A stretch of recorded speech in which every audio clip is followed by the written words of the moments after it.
Hi, I'm Jenny with ShowMeCute, and today I have a jewelry activity for you that I think you will find fairly easy. I know I did. But I have a little story for you first. Today I was at Hobby Lobby and I was shopping for the supplies that I needed for this video, and I went around a corner and made eye contact with this little girl, and I saw her recognize me and say, and I kept on walking. I thought, I don't know that little girl.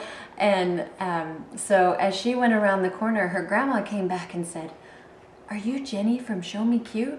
And I said, "Yeah." And she said, "Oh, I watch all your videos. This is my granddaughter and we're here getting supplies." And the little girl creeped around her granddaughter and she was so excited. Her name was Grace. So I wanted to say, "Hi, Grace. You were pretty cute and you made my day." So back to our project. For this one, you're going to start with some waxed linen, and I'm going to, I measured off about 2.5 yards here, and I'm going to find the center of my linen. And as I go along the project, you will see what kinds of beads I'm using for this. Actually, don't think that I'm even going to use these that are on here, but I'm going to get these ready.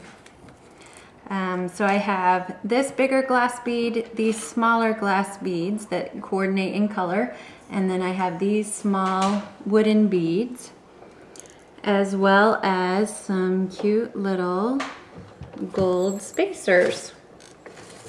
And so I'm gonna take and make, and the reason I have found the the center is because that's where I'm going to start off. Ooh, that's going to be a little challenging there.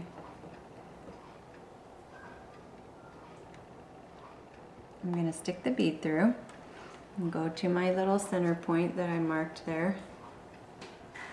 Come on. And this is the easiest project.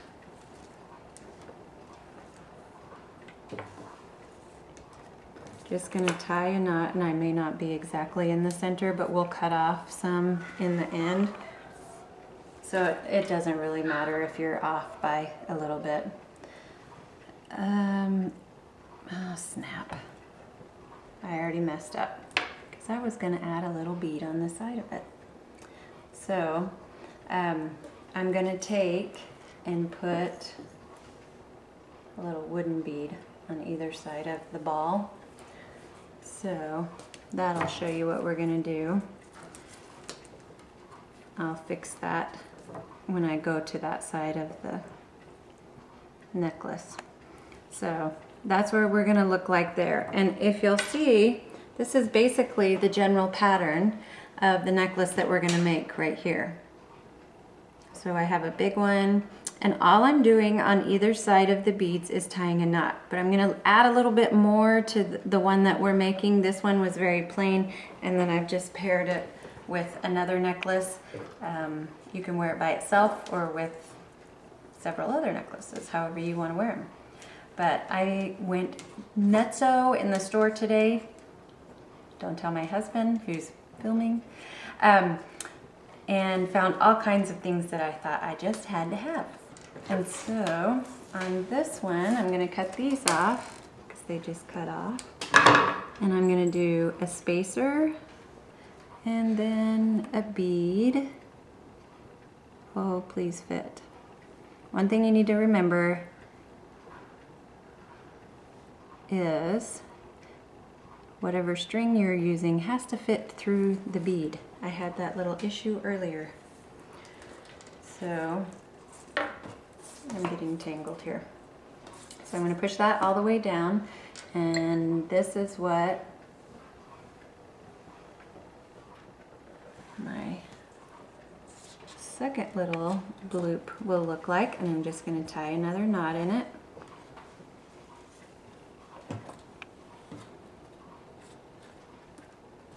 And so on. And your necklaces, the length that you want will all depend on you, however long you want it to be. So however many beads you need is really dependent on how long you want your necklace to be. The other thing you can do is use it for a bracelet and wrap it around continuously around your wrist if you want to. So I tied another knot. I'm just gonna tie my knots about eyeballing it. I'm not really measuring, but I think it turns out okay. Depends on how particular you are. If you're a little OCD like I am sometimes, you might want to measure. So I'm going to put on another ball and another bead, wooden bead. Sometimes they just don't want to go through just right, so you have to find another one. So I'm going to tie that. And what I'm going to do is work on this side until I have run, let's see, because I started out in the middle, let's see, 1, 2, 3, 4, 5, 6. I had 6 beads. So what I'm going to do is I'm going to change it up and I'll make this my middle, because if I didn't, then the balls would be lopsided at the bottom of my necklace. So one thing to remember is to keep them centered, unless you don't care about that. It totally depends on you. So I will finish both sides of the necklace, and then I'll come back and I will show you how to finish off your necklace. Okay, I finished stringing all of my necklace, and if you will see, this is what I finished with. I made this the center point because I had 6 and I wanted them to be even on both sides. And then as I got up here, I just did a single bead by itself with a knot on either end. And the reason I have the knot, just in case you're wondering, is to keep it in place and to keep it from moving. For this particular one, I'm just going to finish it off like so, and just tie a knot. And because there's the wax on this linen, it has a really nice grip. And I will show you as well how I was going to wear it. I'll take that one off. And actually, I have gold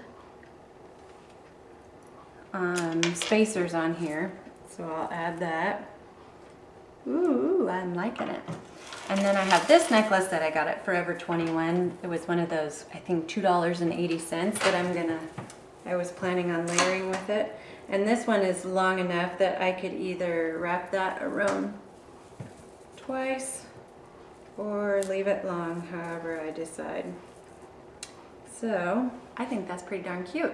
I also have to show you a few of the other beads that I picked up. You can make this as fancy as you want or as low-key as you want. I thought these beads looked really fun, and I'll make up some necklaces with these and have pictures of those on the blog as well. These are some of the ones that I made earlier today. I like this little butterfly. Thought that was really cute. So I'm really excited to start wearing all my new necklaces and have fun making them. So don't forget to subscribe to our channel and check us out on Facebook. And please, please, please, would you post pictures of your projects on the Facebook? I really want to see what everybody's doing out there. So if you make something, and you can just load it onto the Facebook page of ShowMeCute. And don't forget to check back later for another really, really cute idea.